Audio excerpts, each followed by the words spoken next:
জীবনে বহু রাজরাজদের দরবার আমি দেখেছি, কিন্তু মুহাম্মদ সাল্লাল্লাহু আলাইহি সাল্লামের দরবারের মতো শানদার, এরকম ভারসাম্য, গুরুগম্ভীর, মর্যাদা সম্পন্ন দরবার আমি জীবনেও দেখি নাই। তার কোনো সিংহাসন নাই, সাধারণ মানুষের মধ্যে তিনি বসেন, নিজের জন্য আলাদা কোনো সিংহাসন নাই।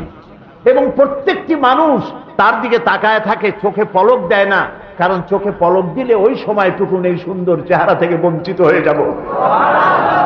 তিনি যখন উযু করেন, উযুর পানিগুলি কেউ মাটিতে গড়াতে দেয় না, সাহাবীরা পানিগুলি উঠায় নিজেদের গায়ে মাখায় নেয়।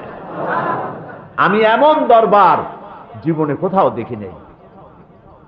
নবী করিম সাল্লাল্লাহু আলাইহি ওয়াসাল্লামের দরবারে এসে লোকেরা সব তাকিয়ে থাকতেন এবং একটা গুরুগম্ভীর পরিবেশ থাকতো। কিন্তু এই গুরুগম্ভীর পরিবেশকে রাসূলুল্লাহ বেশি সময় থাকতে দিতেন না। তিনি মাঝে মধ্যে রসিকতা করতেন।